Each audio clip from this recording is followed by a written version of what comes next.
Bihar public service commission paper leak यानी कि BPSC का जो पेपर लीक हुआ है उसके बारे में हम बात करने जा रहे हैं।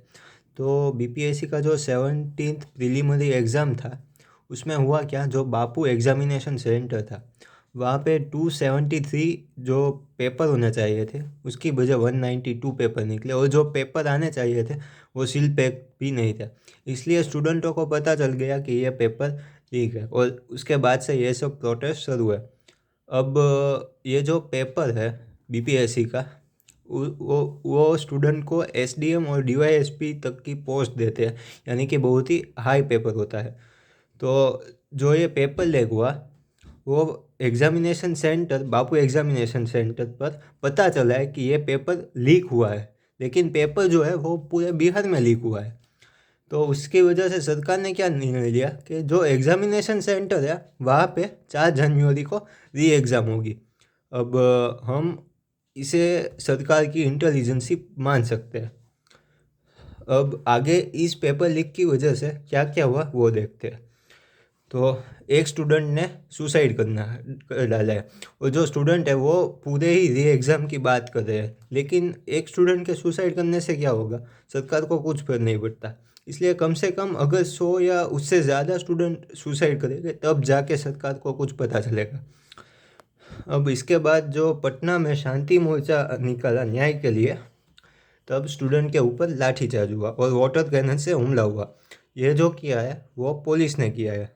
अब इससे क्या साबित होता है कि जो स्टूडेंट है, जो सरस्वती माँ की पूजा करते हैं, वो अगर शांति मोर्चा निकाले तो लाठीचार्ज होता है, और अगर दाऊद जैसे इंसान किसी को मार डाले या पूरे देश की वाट लगा दे तो पुलिस शायद उसे लाठीचार्ज नहीं कर सकती है, क्योंकि पुलिस को पता है कि उन लोगों की मम्मी के साथ डैश हो सकता है।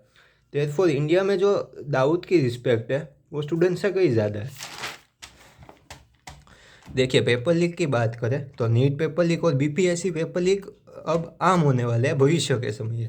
इसी वजह से स्टूडेंट को अब एक्सेप्ट कर लेना चाहिए। कांस्टेबल वो छोटी छोटी पेपर तो लीक होते रहते हैं, अब ये भी होगा। अब जो पुलिस है वो चोर, गुंडा और अवैध काम करने वाले जो लोग होते हैं उसके ऊपर लाठीचार्ज नहीं करती। और अगर, जी माफ़ कीजिएगा, एक ब्रेक लेना पड़ा। तो ये मैं था इस पॉइंट पे, जो चोर, गुंडा और अवैध काम करने वाले जो लोग होते हैं जैसे कि दाऊद, तो वो नियमों का उल्लंघन करती है और तब पुलिस उन पर लाठीचार्ज करती है। तो अब सरकार ने जो है लाठीचार्ज स्टूडेंट पर किया है, क्योंकि उन लोगों ने शांति मोर्चा निकाला था न्याय मांगने के लिए। तो सरकार ने सोचा कि ये जो लोग हैं, पुलिस, जो गुंडा, चोर और अवैध काम वाले, ये जो नियमों का उल्लंघन करते हैं उससे ज़्यादा नियमों का उल्लंघन ये स्टूडेंट करेंगे। अब पुलिस जो है ये इन लोगों को तो बड़े अच्छे तरीके से कंट्रोल करती है, सब जानते हैं और सबको पता है पुलिस कोई भी हफ्ता नहीं लेती है। छोड़िए इस बात को, चलो हम आगे बढ़ते हैं। तो जो नियमों का उल्लंघन किया है और जो स्टूडेंट पर लाठीचार्ज और वाटर कैनन से हमला हुआ है, तो इसमें किसी को नहीं पता कि किस वजह से इन लोगों ने लाठीचार्ज किया है। शायद वो पता आगे चल जाएगी। तो अब जो इंडिया है उसमें फ्रीडम और स्पीच है और तानाशाही, माफ़ कीजिएगा, लोकशाही है। अब जो लाठीचार्ज करने का जो पावर है वो आरपीसी की धारा 144 के हेठल तब आती है जब 5 से ज़्यादा लोगों का ग्रुप हो और वो किसी को हार्म में पहुंचाए, तब पुलिस लाठीचार्ज कर सकती है।